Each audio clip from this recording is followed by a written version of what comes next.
Is Ukraine further delaying the counteroffensive in order to ask for even more stuff?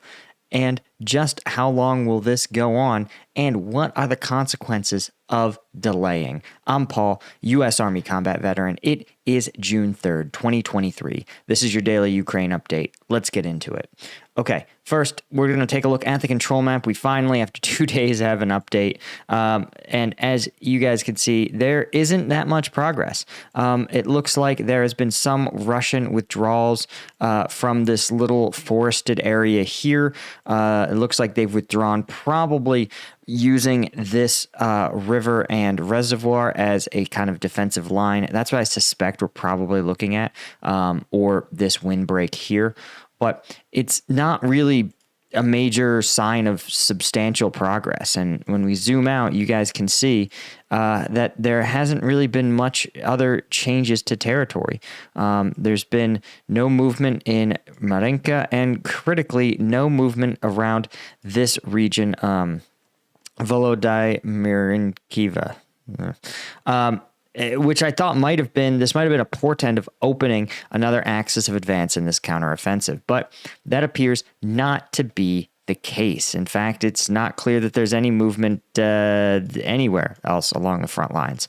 And of course, if you're curious, the only movement that we've seen has actually been in Russia itself. We've seen Russian or Ukrainian forces, Ukrainian-backed forces, the Freedom of Russia Legion, conduct operations near Shebkino, where they crossed this border region, attempted to storm the border control checkpoint, basically. Doesn't appear that they got much further than that, but they did draw out a really large Russian response, attack helicopters and tanks, thermobaric rocket launchers, and Ukrainian artillery appeared to have been able to at least if not piece them up, then engage in some serious deterrence. Again, a sign that Russia has to devote increasing amounts of its combat power to these operations. And if you want to see some of the video of that, I did analysis of it actually just yesterday at combatvetnews.com. If you become a member,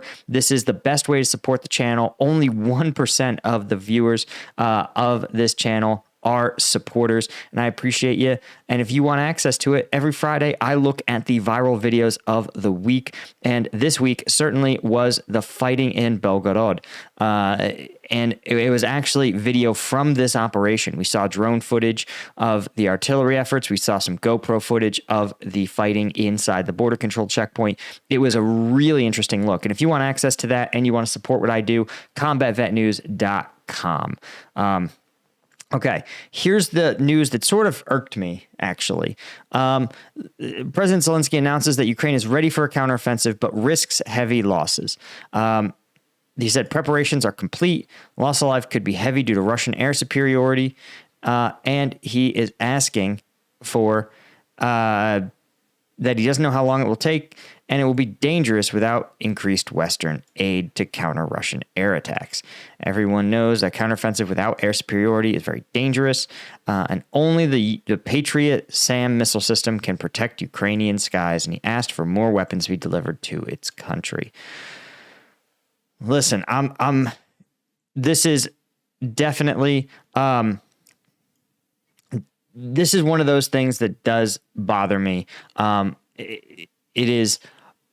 There is no way to engage. Counteroffensives are inherently dangerous operations. Offensive work is hard. And Patriots, while they're kind of mobile, they are not mobile enough. And the fact is, Patriot missile batteries weren't even in the conversation until 2 months ago. And so now that they have Patriots, they want more. The existing man pads that these forces are equipped with have proven very effective against Russian aircraft. So it's not clear. Again, I understand that he wants Patriot missile systems. They're super effective at countering these drone strikes. These drone strikes are politically very damaging because they target civilian infrastructure. I haven't really seen any evidence that the drones have really achieved significant battlefield effects. the Institute for the Study of War, I believe, discusses it in one of these. Yeah, there you go. Right. They are, Russia continues to launch cruise missiles, drone strikes, and the air defenses, of course, are very effective, destroying 15 of 15 missiles and 21 of 21 Shaheds.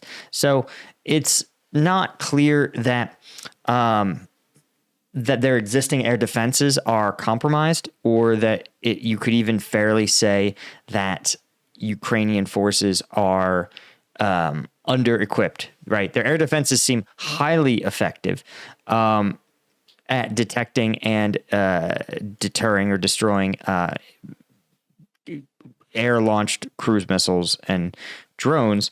And while aircraft are a little bit tougher because, their pilots can deploy flares, etc., it's just not clear to me that this is a major problem, and that a Patriot missile battery would be the right tool to do that, right? It would have to move with the front lines, move with the offensive, and it would be much better served to simply have man pads to force Russian aircraft onto the ground. So I question when I see these sort of delays and excuses. It rings less and less true. Yes, it is tough. It is going to be a slog, and this is the calculus that you have to do, right? When we look at the combat map, you'll see what I'm talking about. When you sit here, right, you could see Russian military forces launching 29 combat engagements across the front line. They're stepping up their offensive efforts. And simultaneously, the Russian forces are continually digging in to these positions. They're building better trenches, more robust mining. They're going to be harder and harder to dislodge. Continually improving your defensive posture is a core component of defensive operations. You never stop making your defenses better. And so this is increasingly, you're allowing Russia to convert these areas into fortresses that'll be very hard to dig out and dislodge. So you have to trade off your own readiness against the enemy's readiness. And you cannot simply say, well, we'll assemble a force so big and so powerful that it won't matter how well the enemy is dug in. That's not going to be true in this war, okay? If this was like the U.S. military against like the 2003, Saddam military, maybe you could give them lots of time. But even the U.S. military didn't give them a ton of time to prepare and dig in. And so to me, I look at this and I think that maybe the calculus is they're being too plotting. They're being too Soviet style, where they have to, in a very centralized way, align all of the military forces before launching their offensive. That's just not a NATO way. You're trained and equipped like a NATO force. You need to be used and deployed in the NATO force manner, which is one that relies on dynamism and assumed risk, right? Commanders can't check every vehicle. They can't get every single widget and gee whiz thing that they want. And you accept that you fight with what you have and what you can access, and you trade off between delaying and preparing, right? The risks of delay in exchange for the benefits of preparation. And when you sit there and say things like, we're totally ready, but we want more stuff, that says that these delays are unnecessary. So anyway, that's really all I had. There's a little bit about the UK defense force, talking about how degraded the Russian VDV is and some of the attack efforts around Marinka. But I think that is better for another update. That is all I had. Thank you guys as always, and a special thank you, of course, to our Colonel tier members at combatvetnews.com. You guys are the elite of the elite, the 1% of the 1%. I appreciate your support so much. And also, of course, thanks to our lieutenant tier members. And there are so many of you guys, but they are the elite, the 1% of viewers that really support this channel and keep me independent and able to do this. So thank you guys, and I'll see you over at combatvetnews.com.